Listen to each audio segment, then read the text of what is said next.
Saya Markus Purba dengan NIM 174231095. Kali ini saya ingin menjelaskan tentang sistem pemilu campuran. Sistem pemilu campuran merupakan gabungan dari dua sistem pemilu utama, yaitu sistem majoritarian dan sistem proporsional representatif.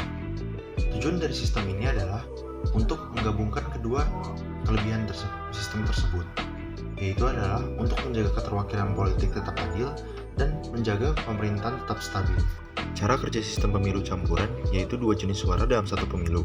Pemilih memilih kandidat pemilu di daerah pemilihan atau sistem majoritarian atau FPTP.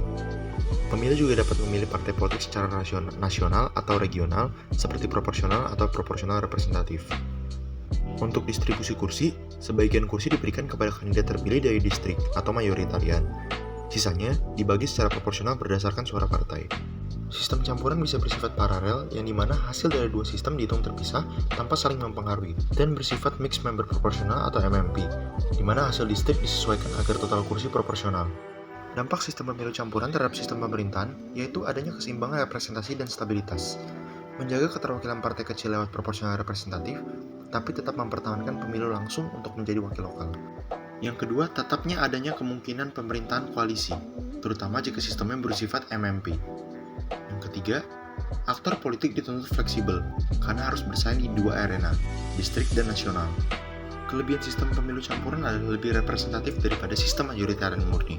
Selain itu, dapat mempertahankan hubungan langsung antara wakil rakyat dan konstituen melalui distrik, serta memperkuat akuntabilitas politik.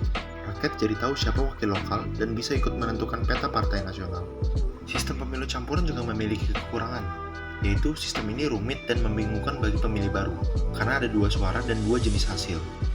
Kemudian, jika sistem tidak terancang seimbang, maka bisa menyebabkan ketidakseimbangan politik, misalnya proporsionalitas terlalu kecil. Sistem ini juga dapat menimbulkan konflik internal partai, bisa muncul ketika ada antara kandidat distrik dan daftar partai. Berikut adalah ilustrasi implementasi dari mixed electoral system. Pada bagian tengah atas yang menunjukkan district vote, pemilih memilih kandidat individu untuk mewakili distrik menggunakan sistem majoritarian seperti FPTP. Dan pada bagian tengah bawah yang menunjukkan party vote, yang dimana pemilih memilih partai politik secara nasional atau regional menggunakan sistem proporsional. Distribusi kursi di parlemen, sebagian kursi berasal dari pemenang distrik yang langsung mewakili rakyat daerah. Sebagian lainnya didistribusikan berdasarkan suara partai nasional agar representatif secara proporsional, untuk menjaga keseimbangan antara stabilitas pemerintahan dan keadilan representasi. Kesimpulannya, dalam sistem campuran, pemilih berkontribusi secara ganda, dapat memilih wakil lokal dan arah politik nasional. Sistem ini digunakan untuk menghindari kelemahan sistem majoritarian yang tidak representatif dan kelemahan sistem proporsional yang berpotensi tidak stabil.